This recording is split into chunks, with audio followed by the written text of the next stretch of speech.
Teman-teman sekalian, Bismillahirrahmanirrahim. Assalamualaikum warahmatullahi wabarakatuh. Salam. Selamat sore, salam sejahtera untuk kita semua. Eh, Pertama saya ucapkan terima kasih pada Kiai Abdul Maqsid Ghazali yang sudah menyempatkan hadir pada sore ini. Teman-teman juga sekalian saya ingin sapa, terima kasih sudah hadir pada sore ini, berkenan hadir dan saya lihat ada beberapa teman yang sejak awal terus hadir pada sesi Enlightenment Session Ramadan ini. Nah, sore ini kita akan membahas topik mengenai puasa, kesucian jiwa, dan tanggung jawab sosial. Ini adalah tema yang sering sekali dibicarakan oleh para narasumber ketika bulan Ramadan tiba. Jadi, bisa disampaikan bahwa sebagai sarana untuk melatih diri, puasa memiliki keuntungan ganda sekaligus. Yang pertama, mampu menjadi medium untuk mensucikan jiwa atau tazkiyatun nafas. Yang kedua, ini sifatnya sangat individual. Dan yang kedua adalah sebagai cara untuk melahirkan rasa empati atau simpati dan tanggung jawab sosial kemasyarakatan, artinya lebih pada perbaikan komunitas. Jadi lebih sosial sifatnya. Jadi ketika kita bicara tentang hikmah puasa, ada tanggung jawab sosial tadi, ada tanggung jawab yang penting disampaikan. Jadi melatih diri untuk menanamkan rasa solidaritas sosial. Dan gampang sekali, misalnya dalam ibadah sosial kita sering sekali dianjurkan oleh guru kita, oleh ustadz kita, oleh orang tua kita untuk semakin memperbanyak tindakan-tindakan yang positif, menolong atau meringankan beban-beban orang lain, merasakan lapar, merasakan penderitaan orang lain, merasakan nasib orang lain. Kira-kira seperti itu. Ada zakat, ada infak, ada sedekah yang sering sekali dielaborasi di dalam ketika kita berpuasa. Inilah yang akan kita perbincangkan pada sore ini. Di tengah kita sudah hadir Kiai Abdul Maqsid Ghazali. Beliau adalah wakil ketua wakil lembaga Bahsul Masail PBNU dan ketua Komisi Kerukunan MUI Pusat. Silakan Kiai Maqsid, waktunya. Saya kira mungkin 15 menit pertama silahkan menyampaikan pikiran-pikiran mengenai topik ini, lalu kemudian saat yang sama saya undang teman-teman untuk bertanya melalui kolom komentar. Silakan, Kiai Maqsid. Assalamualaikum warahmatullahi wabarakatuh. Bismillah, Waalaikumsalam alhamdulillah, wassalatu wassalamu ala rasulillah Muhammad ibn Abdillah wa ala alihi wa sahbihi wa mawala amma ba'du. Ustadz Razi dan seluruh pecinta Nurholis Majid Society yang sore ini insya Allah semuanya menjalankan ibadah puasa. Kita tahu bahwa di dalam pandangan Islam, puasa itu sendiri ibadah yang kita sebut sebagai ibadah mahdhah. Karena kata Allah melalui sebuah hadis, as-saumu li wa an ajzi bi. Puasa itu untukku dan aku sendiri yang akan memberikan balasan terhadap orang yang menjalankan ibadah puasa. Karena itu praktis kita sendiri tidak tahu membedakan apakah seseorang itu sedang menjalankan ibadah puasa atau tidak. Kayak saya dengan Ustadz Rozi ini kan nggak tahu apakah beliau ini berpuasa atau tidak, tapi husnudzon saya sebagai orang Islam, beliau pasti menjalankan ibadah puasa. Karena tidak ada bedanya antara berpuasa dan tidak berpuasa. Dilihat dari bibirnya kan nggak kering-kering amat, kan biasa, masih basah. Ya. Nah, karena itu ibadah puasa seperti halnya ibadah sholat, ibadah haji, itu ibadah yang memiliki yang kita sebut sebagai ibadah mahdhah. Tapi selalu yang Maqsid, ya, suaranya kurang terdengar, ada beberapa kayaknya bagus suara. kurang kencang. Suara di saya kayaknya bagus ya, nggak tahu deh. Jadi udah terdengar bagus nggak? Ya, lebih baik sedikit. Mudah-mudahan sudah bisa mendengar dengan baik ya. Jadi ibadah puasa, ibadah salat, ibadah haji itu ibadah mahdhah. Tapi selalu kita menagih orang yang menjalankan ibadah mahdhah itu punya efek secara sosial. Salat itu ya ibadah mahdhah. Tapi Quran sendiri yang menegaskan innas salata tanha anil fahsya'i wal munkar. Salat itu punya efek kita tidak jatuh ke dalam perbuatan mungkar dan fahsya. Mencaci maki itu perbuatan mungkar ya. Karena itu orang yang salat pasti tidak akan melakukan sebuah kemungkaran. Nah puasa kan juga begitu, ibadah mahdah. Tapi ketika seluruh anggota tubuh kita ini berpuasa, maka punya efek, punya resonansi. Bahwa dari lisan kita tidak keluar kata-kata fitnah. Kalau di era media sosial seperti sekarang, dari jari-jari kita tidak mengetik hal-hal yang berisi bully, caci maki, fitnah, ghibah, dan seterusnya. Bisa dibayangkan kalau selama 30 hari ini kita berhasil menyetop berita hoaks melalui puasa. Ya. Itu pasti dampaknya akan besar. Tapi kalau sejauh yang bisa kita pantau, seperti tidak ada bedanya antara bulan Ramadan dengan bulan-bulan lain dilihat dari durasi, jumlah, frekuensi, hoaks, fitnah, dan ghibah yang ada di media sosial. Karena itu, lisan kita berpuasa, jari-jari kita juga penting untuk berpuasa. Nah, maka kata Nabi, kam min shaimin, banyak orang yang menjalankan ibadah puasa, tapi yang dia dapatkan hanya lapar dan haus. Karena jawarihnya, anggota tubuhnya tidak berpuasa. Tetap saja mengumpat, mencaci maki, ghibah, dan seterusnya. Jadi tidak berkurang tuh berita-berita hoaks yang ada di media sosial, padahal ini kita sedang menjalankan ibadah puasa Ramadan yang sakral, yang suci. Nah, kalau pribadi-pribadi yang menjalankan ibadah puasa ini berhasil menjalankan ibadah puasa, menyetop selama bulan Ramadan tidak melakukan dosa, baik dosa yang direct langsung kepada Allah, walaupun juga dosa terhadap sesama, itu pasti dampaknya besar sekali. Coba selama berpuasa ini, 30 hari ini Ustaz Razi, tidak ada korupsi. Itu luar biasa itu. Misalnya dana sosial kita tidak dikorupsi. Dana COVID tidak dikorupsi. Itu kan resonansinya luar biasa kalau seluruh anggota tubuh kita ini berpuasa.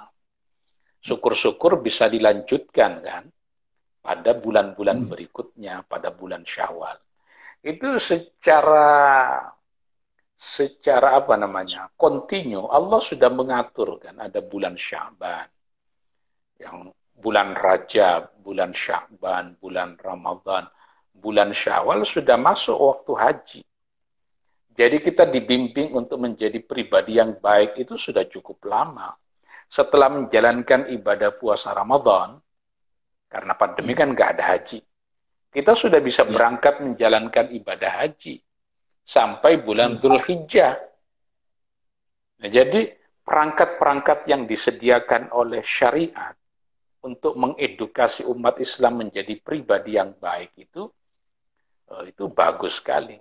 Saya baru tadi sudah cerita menghadiri pertemuan dengan Ikatan Dokter Indonesia mengenai bagaimana keterlibatan Nahdlatul Ulama di dalam proses akselerasi vaksinasi di Indonesia. Saya sempat menyampaikan terima kasih kepada para dokter itu, karena mereka lah yang menjadi ujung tombak untuk menyelamatkan jiwa warga negara Indonesia. Kata Quran, "Waman ahyaha faka'annama ahyan nasa jami'a." Barang siapa yang menghidupkan satu jiwa, sama dengan menghidupkan seluruh jiwa, seluruh kehidupan. Itu sebabnya jihad hari ini bukan jihad untuk mati di jalan Allah, tapi jihad untuk hidup di jalan Allah. Kata para ulama, annal jihadal yaum laisa annamuta fi sabilillah walakin annahya fi sabilillah. Jihad hari ini untuk hidup di jalan Allah, bukan untuk mati di jalan Allah. Orang kalau hidupnya sudah di jalan Allah, ya insya Allah matinya akan di jalan Allah. Tapi kita dikagetkan Menjelang bulan Ramadan, tindakan terorisme menyebar di mana-mana. Itu sangat disayangkan. Padahal sudah masuk bulan Sya'ban. Mestinya ada prakondisi untuk masuk bulan Ramadan. Sehingga tindakan-tindakan yang bertentangan dengan syariat itu tidak dilakukan. Mestinya kan begitu. Mungkin itu. Ya. Gini Pak Kiai, ini soal efek puasa terhadap tindakan sosial, terhadap sikap kita ke publik segala macam. Ini saya ingin mengambil contoh yang paling mutakhir, misalnya soal kita beramal misalnya. Ini kan ada yang mengatakan bahwa bagaimana bersedekah kalau caranya itu diumumkan. Padahal maksud orang itu adalah untuk akuntabilitas. Ini biar orang diketahui publik, tetapi dalam beberapa hal disampaikan bahwa kalau kamu mau beramal sebaiknya tidak diketahui orang lain. Itu lebih baik. Bagaimana menghadapi situasi seperti ini? Ada di dalam Islam yang disebut dengan syiar ya. Syiar. Makanya sholat berjamaah itu yang paling bagus dilakukan di masjid. Biar orang tahu bahwa sholat berjamaah sedang dilakukan. Kan di situ ada kolektivitas kan, kebersamaan. Minimal seminggu sekali kita dipaksa untuk Jumatan. Itu ibadah yang sifatnya kolektif kan, bareng-bareng. Jadi kalau ada informasi apa bisa diketahui bersama. Nah sedekah juga begitu. Tentu yang paling bagus itu kita menyumbang ke masjid 100 juta, nggak ada orang yang tahu. Yang ideal kan.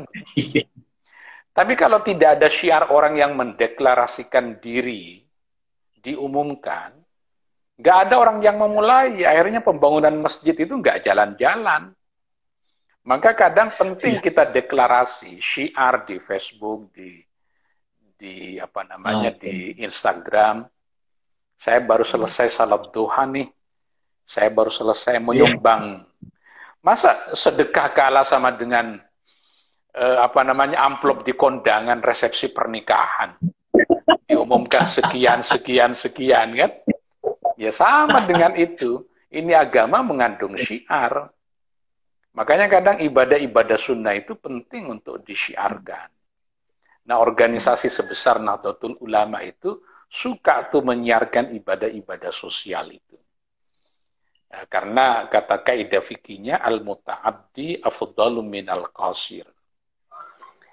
Ibadah yang punya efek secara sosial itu lebih utama ketimbang ibadah yang efeknya hanya individual. Makanya mengajar itu lebih utama ketimbang salat sunat kan. Itu sebabnya saya ngaji kitab di Facebook ya, tidak di Instagram. Jadi yang mau ikut ngaji aja di Instagram. Ya ketimbang menonton dagelan-dagelan yang tidak ada gunanya kan lebih bagus kita mengaji kan. Ya tentu tidak mengubah banyak hal, tapi sekurang-kurangnya kalau setiap individu-individu ini tidak memenuhi ruang media sosial dengan berita-berita yang buruk, minimal kita melakukan satu tindakan yang positif yang bisa sekurang-kurangnya menyetop agar perbuatan-perbuatan yang mungkar itu tidak menggema cukup besar di media sosial. Saya salut sama Nurholis Majid Society ini, Canur Society ini, karena mendakwahkan Islam yang ramah, yang baik ini melalui media sosial. Jadi media sosial ini kayak apa namanya pedang bermata dua namanya. Tergantung kita mau menggunakannya untuk kepentingan apa. Dan Nurholis Majid Society dengan Ustadz Razi sebagai salah satu leadernya menjadikan Instagram sebagai media mendakwahkan Islam yang ramah, yang berjuang untuk nilai-nilai kemanusiaan.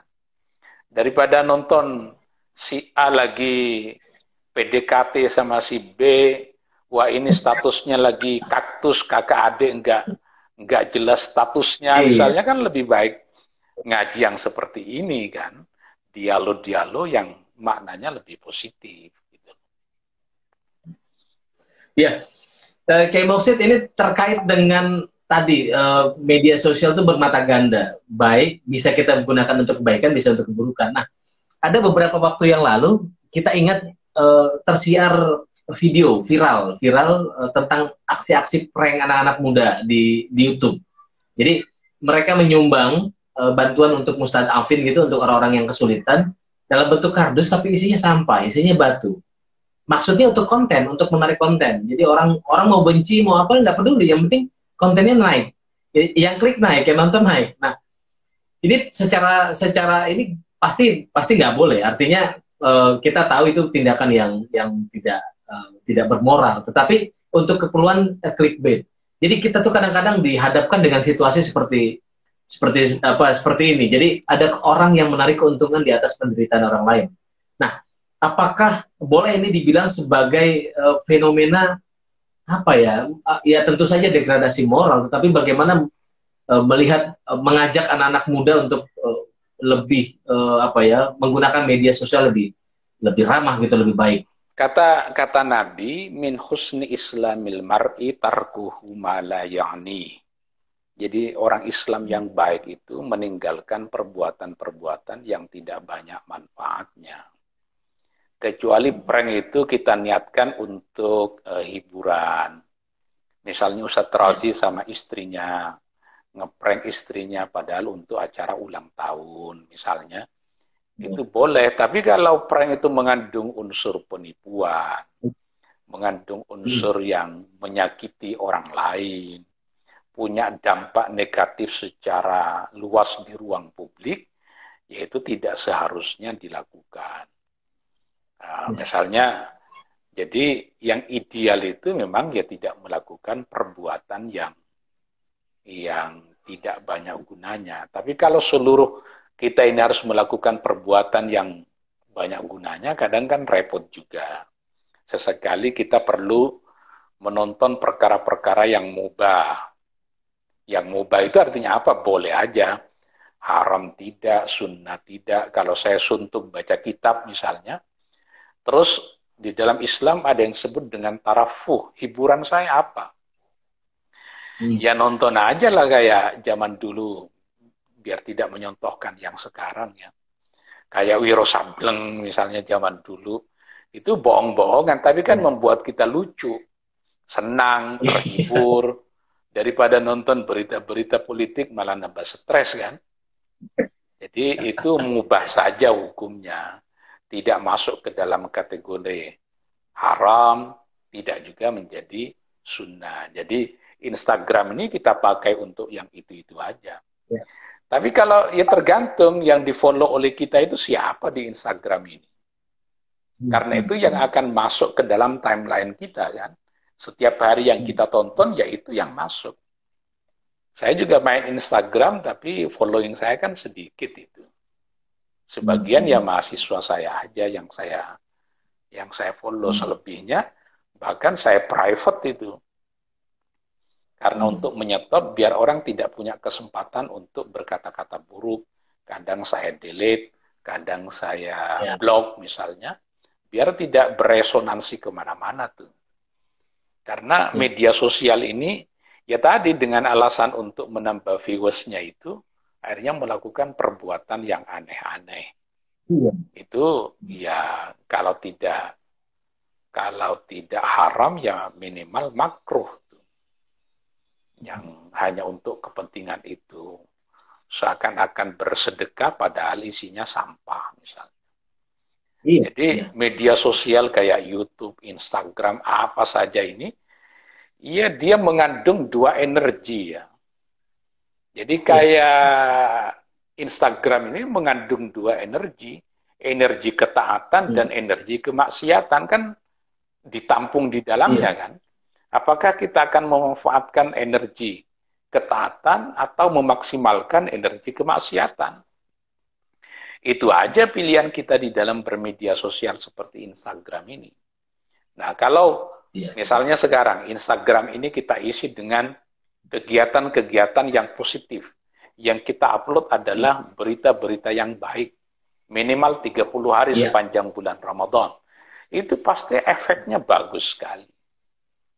Itu bagus sekali ya. Ya, jadi lebih ke ini ya, mungkin arahnya teman-teman muda atau mungkin kita bisa mengarahkan ke mungkin teman-teman yang guru bisa mengarahkan ke para muridnya. Jadi benar-benar memanfaatkan media sosial itu untuk memperkaya diri sendiri, untuk ya mengisi hal-hal yang lebih atau mengklik atau mengikuti konten-konten yang positif yang memperkaya diri ketimbang yang apa ya menonton hal-hal yang seperti itu ya. Nah ini ada pertanyaan Pak Kiai dari Tabrani Marzuki. Jadi kalau begitu puasa nafsu lebih utama daripada puasa makan dan minum Pak Kiai. Mohon penjelasannya. Ya, yang sering kita dengar dari para pengkhotbah agama itu, puasa yang paling rendah tingkatannya kan hanya tidak makan dan minum kan. Tidak Ya. berhubungan seksual kan, itu aja tuh. Level yang paling rendah.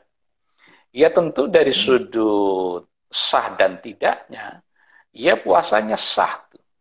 Dia berhasil tidak makan dan minum, tidak berhubungan suami istri seperti yang diperintahkan oleh agama.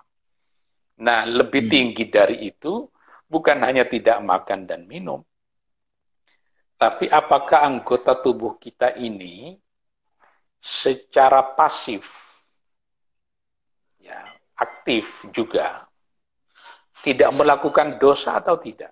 Melakukan dosa atau Ya. tidak? Itu yang lebih tinggi dari sekedar tidak makan dan minum.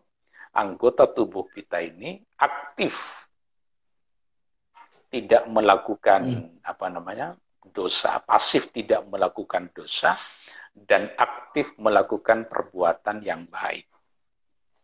Nah, itu yang level yang lebih tinggi, bukan hanya pasif tidak melakukan dosa dan aktif melakukan amal saleh, tapi 24 jam waktunya diperuntukkan hanya untuk Allah.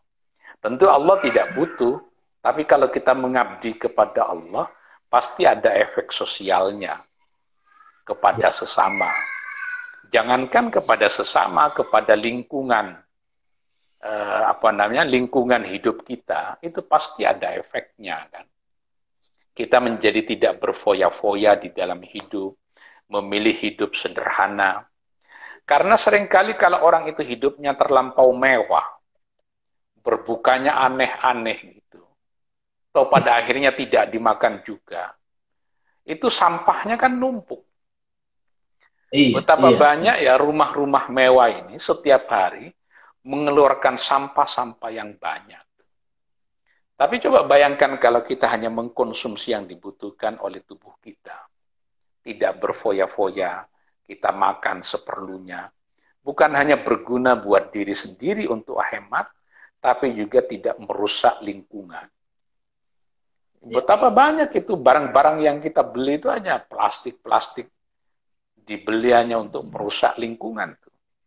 Makanya banjir di mana-mana kan. Terjadi pendangkalan pendangkalan sungai, laut kita menjadi rusak karena ada sampah ke situ, ada limbah-limbah industri yang ngalir ke situ. Itu luar biasa. Dan sekarang bukan hanya kota yang rusak, tapi desa-desa yang dampak dari industrialisasi yang luar biasa akhirnya rusak juga. Jadi efek dari perbuatan yang sifatnya individual seperti ibadah puasa ini ternyata memiliki efek sosial yang luar biasa. Kita diperintahkan untuk tidak makan lebih dari yang dibutuhkan oleh tubuh kita.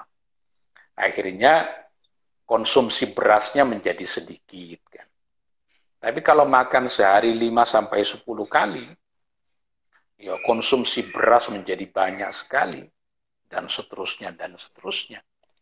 Jadi, itu punya efek pada lingkungan hidup juga. Dan ini gimana mengatasinya? Kalau kita hidup di dalam konteks bernegara seperti sekarang, kalau yang berpuasa itu adalah presiden, yang berpuasa itu adalah menteri, ketua Mahkamah Agung, ketua Mahkamah Konstitusi, ketua DPR, MPR, maka kebijakan publik yang dikeluarkan oleh mereka sebagai efek dari puasa yang mereka jalankan punya efek positif yang luar biasa.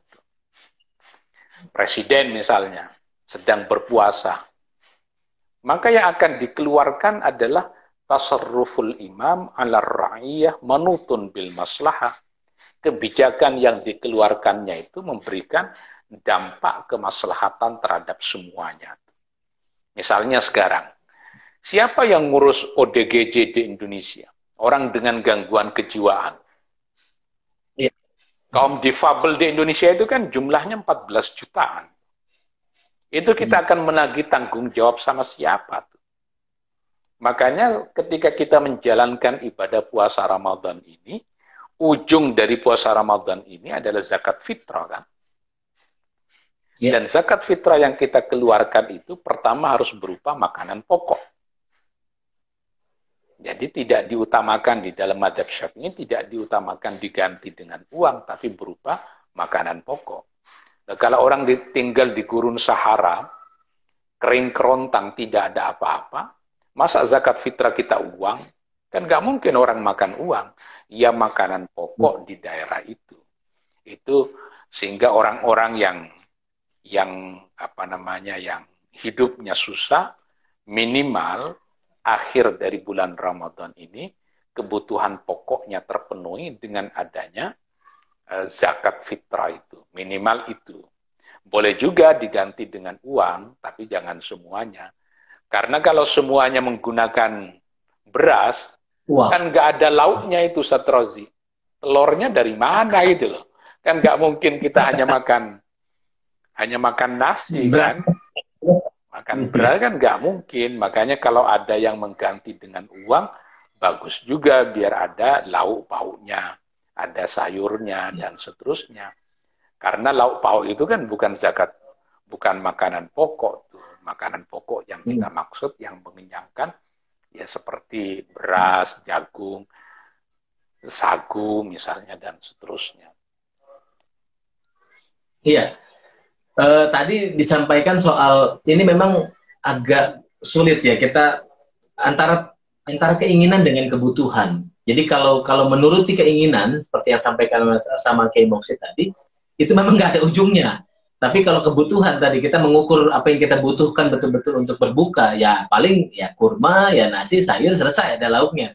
Tapi kalau menuruti keinginan memang banyak sekali daftarnya dan itu akan menjadi mafsadat juga, mubazir juga buat kita. Nah ini ada yang nanya. Saya pertanyaan Pak Kiai dari Wijaya 2001. Bagaimana pandangan Pak Kiai Moksid tentang dialektika di media sosial? Perlukah kita berperan aktif memerangi hoax atau diam saja? Iya, diam saja itu nggak bagus ya. Nabi sendiri kan nggak pernah netral ya. Nabi itu datang sebagai Al-Furqan untuk membedakan mana hak, mana yang batil. Jadi jangan dikira Nabi model penyelesaian perkara penyikapan terhadap sebuah masalah dalam tanda petik kayak orang Jawa. Nggak ikut-ikut kan, netral gitu. Nabi itu nggak pernah netral, Nabi itu bersikap. Sehingga sikap Nabi itu akan ketahuan apakah itu benar atau itu salah. Nah, di media sosial juga penting bersikap itu. Kalau tidak bisa bersikap secara lebih tegas, minimal kita ikut mengedarkan berita-berita yang positif, bukan berita-berita yang negatif. Karena seluruh yang kita lakukan ini kan akan dipertanggungjawabkan. Dalam penjelasan agama kan begitu. Wa kulluhum atihim yaumal qiyamati farda. Setiap kita nanti akan menghadapi mahkamah ilahiyah itu ya sendiri-sendiri. Dan kata Nabi, orang yang paling cepat masuk surga malah orang miskin. Orang kaya itu lama masuk surganya karena banyak harta yang harus dipertanggungjawabkan. Jangankan di akhirat Ustaz Razi, di dunia saja orang miskin itu ngisi SPT pajaknya kan cepet. Nah, kalau orang kaya kan lama. Jadi villa di puncak bagaimana kan? Rumah di Bali bagaimana? Satu anak, satu mobil. Jadi banyak sekali. Makanya kalau kita lihat perilaku para sahabat zaman dulu, mereka walaupun kaya justru berusaha untuk miskin. Abu Bakar As-Siddiq itu, ini pasti bukan makam level kita ya. Abu Bakar As-Siddiq itu bukan memberikan sebagian hartanya, tapi menyerahkan seluruh hartanya. Makanya dipuji di dalam Quran. Wa sayujannabuhal atqal ladzi yu'ti malahu yatazakka. Yang dimaksud dengan al-atqa, yang paling takwa, yang menyerahkan seluruh hartanya, kalau kita buka kitab-kitab tafsir, sebab turunnya itu terkait dengan pujian Quran terhadap Abu Bakar As-Siddiq. Inna akramakum indallahi atqakum, yang paling mulia di antara kalian yang paling takwa, itu maksudnya Abu Bakar As-Siddiq. Jadi orang kedua setelah baginda Nabi itu Abu Bakar As-Siddiq. Nah, Abdurrahman bin Auf, sahabat Nabi, pernah mau menyontoh itu. Ingin menjadi orang miskin tapi gagal. Justru makin kaya. Karena Abdurrahman bin Auf itu kan kekayaannya banyak. Oleh dia, bukan diberikan, tapi dijual untuk dinafkahkan. Malah makin kaya. Coba Ustaz Razi ke Pamulang tahun 70. Beli tanah 1 meter di sini 10.000. Punya misalnya 50 hektar di Pamulang. Lalu dijual tahun 2021. Itu jadi miskin atau makin kaya itu? Ya makin kaya, bukan makin miskin itu. Akhirnya oleh Abdurrahman bin Auf, banyak hartanya yang bukan beliau jual, tapi beliau infakkan untuk kepentingan dakwah Islam. Abu Bakar As-Siddiq begitu. Siti Khadijah juga begitu. Siti Khadijah kan perempuan yang sukses ya secara ekonomi. Ketika menikah dengan Nabi, Nabi umur 25 tahun. Lalu Nabi deklarasi menjadi Nabi umur 40 tahun. Kalau hitung-hitungan ekonomi itu merugikan buat Khadijah. Karena bisnisnya mulai nggak jalan. Boro-boro jalan, seluruh umat Islam diembargo secara ekonomi oleh orang-orang musyrik Mekah. Siapa saja yang melakukan transaksi bisnis dengan orang Islam, dihajar oleh orang-orang musyrik Mekah. Akhirnya yang menghidupi keluarga orang-orang Islam di Mekah itu diambilkan dari kekayaan Khadijah. Jadi kalau hitung-hitungan rugi, itu rugi. Habis itu umat Islam diperintahkan hijrah ke Madinah. Kalau hitung-hitungan keuntungan rugi, coba bayangin sekarang, Ustaz Razi tinggalnya di Ciputat, punya pekerjaan bagus, rumah sudah ada, mobil sudah ada, pekerjaan bagus. Tiba-tiba dipaksa untuk pindah ke Penajam, calon ibu kota baru. Tidak jelas di sana mau kerja apa, mau tinggal di mana. Itulah yang dilakukan oleh para sahabat Nabi. Ketika hijrah dari Mekah ke Madinah, artinya kan meninggalkan rumah mereka. Kekayaan yang mereka miliki. Pindah ke sebuah daerah Madinah, tidak jelas mau kerja apa, mau tinggal di mana. Ya beda dengan penjajah Belanda kan. 350 tahun di Jawa, lalu Indonesia merdeka, akhirnya mereka meninggalkan rumah-rumah mereka di Menteng. Kan ditinggalin tuh. Tapi mereka kan punya rumah di Belanda. Mereka orang kaya, mereka penjajah.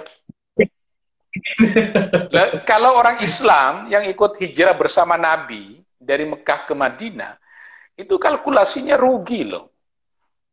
Betul. Secara ekonomi rugi.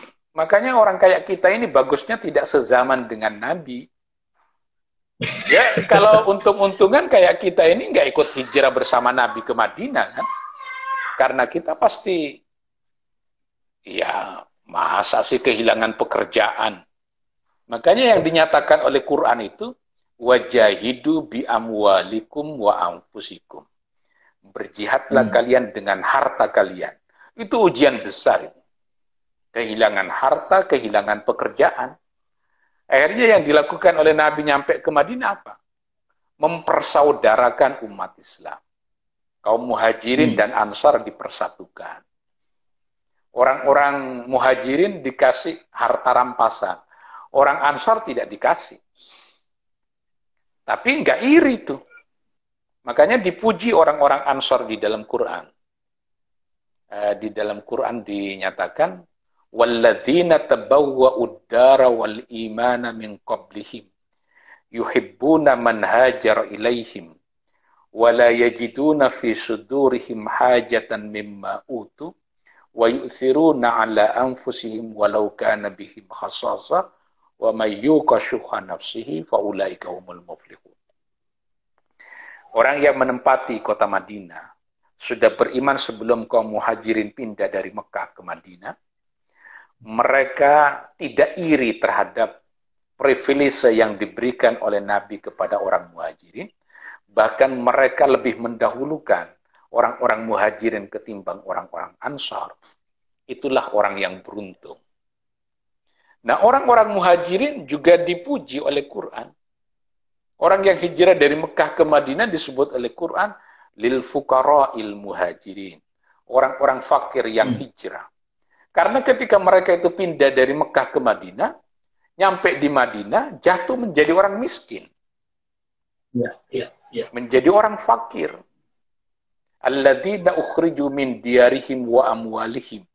Mereka diusir dari tempat lahir mereka. Mereka dipisahkan dari properti yang mereka miliki. Itu luar biasa itu. Saya nggak yakin kalau setelah saya hidup di era itu akan ikut Nabi itu. Berat itu. Rasa-rasanya nggak masuk akal kan.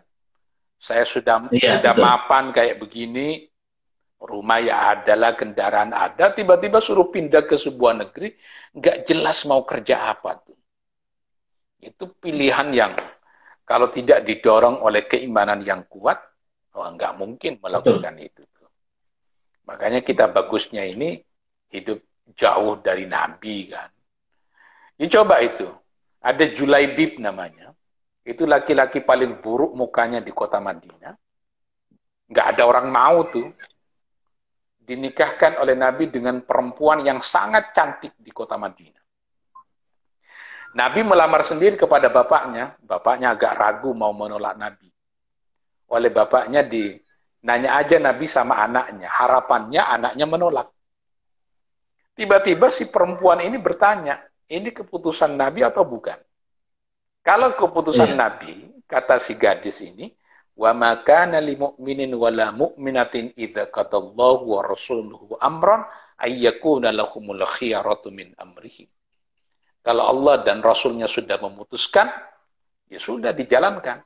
Akhirnya menikah. Nikahnya jam 11 pagi, habis zuhur sudah ada perintah perang. Coba kalau kayak kita ikut nggak itu perang? Dan akhirnya Julaibib menjadi korban di dalam peperangan. Meninggal dunia. Ini ada luka belum sembuh, sudah ada perintah untuk membentengi kota Madinah yang disebut dengan perang Khandaq dari serangan orang-orang musyrik. Lalu kalau potongan kayak kita, ya pasti nggak ikut lah. Makanya kita ini bagusnya tidak hidup di zaman Belanda kan. Tidak hidup di zaman Jepang. Loh, orang model kayak kita jangan-jangan malah kerjasama dengan Belanda dan Jepang. Nah, akhirnya yang hidup di zaman Belanda, di zaman Jepang, orang-orang seperti Kiai Ahmad Dahlan, Kiai Hasyim Asy'ari, kan, Kiai Wahab Hasbullah, akhirnya muncul yang disebut dengan resolusi jihad itu. Itu tumbuh. Makanya kalau dibilang orang yang mendalami tasawuf, tokoh agama itu orang yang apatis, sejarah membuktikan kemerdekaan negara-negara di Afrika Utara itu dilakukan perlawanannya oleh kaum sufi. Misalnya di kasus pemberontakan di Banten itu, yang menggerakkan justru ordo-ordo spiritual seperti tarekat dan lain-lain. Jadi agamawan itu bukan tokoh yang pasif, tapi tokoh yang aktif. Tergantung bidangnya masing-masing. Kalau saya kan jangan disuruh nyuntik orang untuk COVID. Ya malpraktek namanya. Tapi kerjaannya kan akhirnya mengajar, belajar, membimbing mahasiswa, dan seterusnya. Udah jam berapa ya seterusnya? Waktu kita tinggal sekitar 10 menit lagi. Oke. Oke. Ini ada saya ada pertanyaan lagi dari teman siapa ini ya, yang saya harus acak, ini udah banyak sekali. Nah ini Saya nggak bisa dari baca ya karena warna di saya putih. putih ya, betul. Putih. Ini ada Farizi Rifki Hasbi. Jika kita mengaji virtual, apakah kita mendapatkan sanad keilmuan yang kipat sebagaimana ngaji tatap muka? Yang ideal itu memang tatap muka ya, karena kita melihat dari jarak yang dekat. Kalau hanya di media sosial itu kan yang berperan adalah taklim, mengajarnya. Tapi unsur tarbiyahnya kita tidak ada. Nah, yang kita contoh dari para kiai zaman dulu itu, orang kalau menjadi khaddamnya, pembantu kiai, dia kalau pulang ke rumahnya, biasanya jadi kiai. Karena sudah mengalami proses edukasi kan. Itu pendiri pesantren Lirboyo, Kiai Abdul Karim Mbah Manaf, mondok belajar sama Syekhona Khalil Bangkalan selama 25 tahun menjadi pembantunya. Dan kalau bareng kiai kan yang dilakukan perbuatan-perbuatan yang baik. Jadi dalam kurun waktu 25 tahun, perbuatan baik itu sudah menjadi habit baginya. Kita bisa mengambil pelajaran tuh. Kira-kira ini, kalau Pak Kiai dibentak oleh istrinya, gimana cara mengatasinya? Kalau Pak Kiai ini berantem sama istrinya, gimana tuh cara mengatasinya? Kalau Pak Kiai dibully oleh tetangganya, gimana cara mengatasinya? Kalau Pak Kiai diperlakukan buruk oleh jamaahnya, gimana cara mengatasinya? Ini namanya tarbiyah. Nah, karena itu kita tidak merasa cukup dengan taklim yang ada di media sosial. Itu dapat ilmu, tapi yang belum dimiliki adalah tarbiyahnya, edukasinya. Nah, dosen-dosen itu kebanyakan yang berjalan adalah taklimnya. Mahasiswa yang tahu ya ketika di kelas tuh. Ketika di luar kelas ngapain dosennya? Kalau di kelas jangan-jangan tampak menjadi santun, ramah, ternyata di rumahnya melakukan KDRT, kan kita nggak tahu. Karena bimbingan skripsi kan nggak boleh ke rumah, harus di kantor. Sejak dunia modern mengenal yang disebut dengan ruang privat, rumah tidak bisa dikunjungi, ya sudah kita hanya menyaksikan kehebatan dosen di kelas melalui teori-teori yang mereka kembangkan. Bukan hanya dosen, guru-guru di sekolah, di madrasah kan juga sama. Nah, keuntungan di pesantren itu, kiai 24 jam bisa diakses oleh santrinya. Ini kiai zaman dulu ya, yang menjadi imam sholat 5 waktu kan, duhur, asar, maghrib, isya, subuh, bagaimana cara kiai makan, jam berapa makannya, kiai kalau makan 5 piring atau cukup separuh piring, kan kelihatan tuh. Nah ini yang tidak kita peroleh kalau orang itu hanya menjadi muallim. Mubalek itu kan kebanyakannya menjadi muallim. Bahkan kadang lebih parah. Tidak tahu kondisi sosial masyarakatnya. Mubalek dari Jakarta. Datang ke NTT. Lalu berceramah. Kafir, harus dibunuh. Enggak tahu orang Islam di sana minoritas. Nah karena itu, yang lebih tahu mengenai kondisi masyarakat itu, kiai, ustadz di kampung itu. Bukan kiai mubalek dari Jakarta yang tidak tahu masalah, justru datang ke daerah-daerah menimbulkan masalah. Karena itu mubalek yang bagus, sebelum naik ke panggung, ya ramah tamah dulu, nanya-nanya dulu, keliling daerah itu kayak apa, dan seterusnya. Tapi kalau sehari 10 tempat kan nggak sempat begitu. Datang langsung ceramah, turun, pindah ke lokasi lain, ceramah, pulang, pindah lagi, nggak bisa begitu. Itulah yang dilakukan oleh para kiai, para mubalik kita zaman dulu. Wali Songo itu. Jangan dikira Wali Songo itu tidak melakukan amar ma'ruf nahi mungkar. Memang tidak ada darah yang tumpah. Karena yang didahulukan adalah edukasi masyarakat.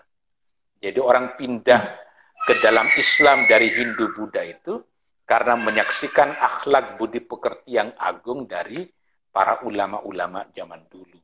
Itu yang dilakukan para sahabat, dilakukan Nabi, para ulama, dan seterusnya.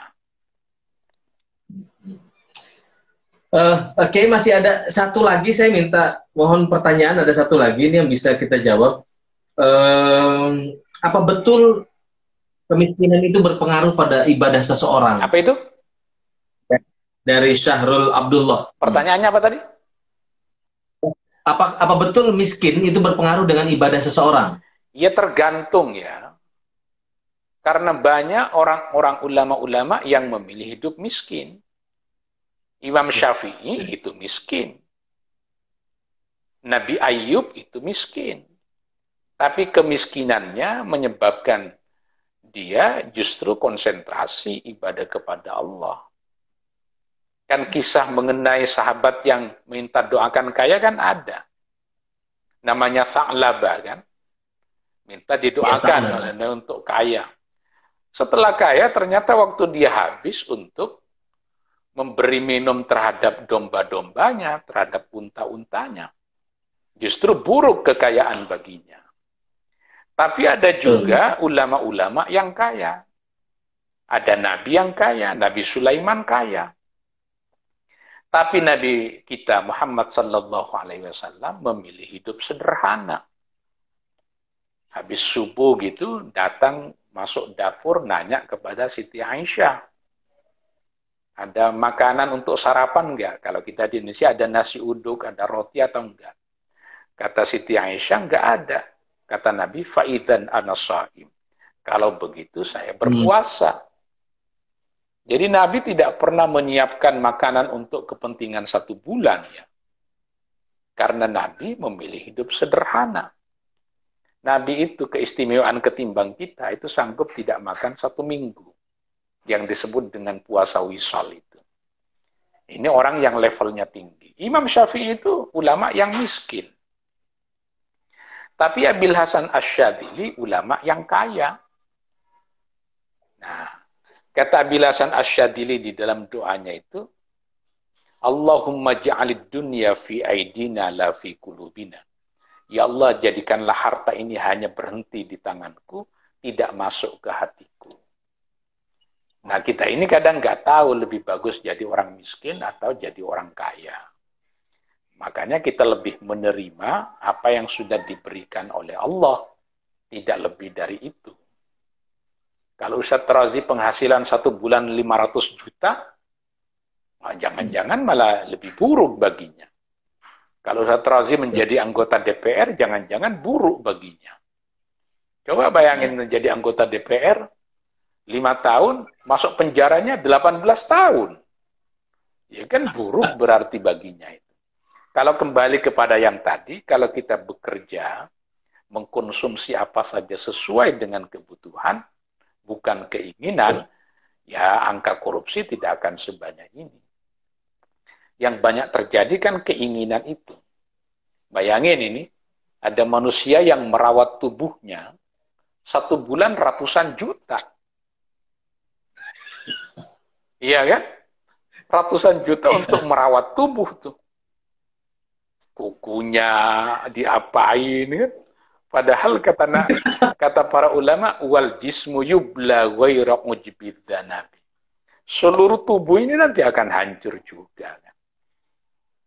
Seberapa kuat manusia akan menahan tuanya, pada akhirnya juga akan tua kan. Dan seterusnya dan seterusnya. Ini enak diceramahkan, tapi kalau diamalkan ya berat. Tapi bukan berarti kita tidak penting merawat tubuh, ya kita harus olahraga, harus wangi. Nabi kan wangi kan. Rambut ya kita bersihin, bukan dibiarkan ketombenya menjalar kemana-mana. Ya enggak begitu juga, tapi wajar aja. Itu yang wajar aja. Kok nyampe ke situ ya bahasannya ya? Padahal kita mau bahas tazkiyatun nafs ini, menyucikan jiwa. Ya, ini pertanyaannya nih, masalah yang mengiring kita ini.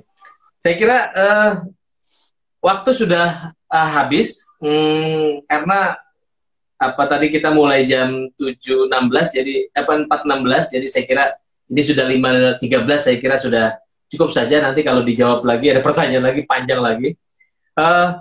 Ada beberapa hal yang perlu kita highlight lagi, kita ingatkan lagi kembali ke teman-teman, ke para pemirsa pada sore ini. Yang penting adalah soal bahwa puasa yang individual tadi yang disampaikan oleh Kiai Muksid itu memiliki efek yang sosial yang begitu tinggi. Tadi seperti misalnya ada perintah untuk berbuat baik, ada kemudian sikap-sikap yang berefek sosial yang tentu baik untuk orang-orang sekitar kita, juga terhadap lingkungan. Jadi tadi diibaratkan kalau pejabat publiknya itu berpuasa, itu artinya ada efek, bayangkan ada efek yang begitu baik bagi kebijakan publik yang dilahirkan. Jadi kita membayangkan suasana yang pasti lebih maslahat bagi publik. Yang kedua adalah soal keinginan dan kebutuhan. Tadi saya ulang kembali lagi, itu memang harus betul-betul ditakar.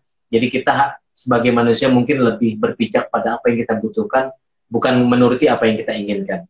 Saya kira itu. Terima kasih Kiai Muksid sekali lagi atas waktunya. Teman-teman sekalian juga terima kasih atas kehadiran pada sore ini. Besok kita kembali dengan Teh Neng Dara Afia, Dr. Neng Dara Afia. Besok kita akan bicara mengenai apa ini temanya, pembelajaran agama dan mengembangkan nalar kritis dari critical thinking. Terima kasih. Besok kita kembali lagi jam 16. Wassalamualaikum warahmatullahi wabarakatuh. Waalaikumsalam warahmatullahi wabarakatuh. Makasih buat semuanya.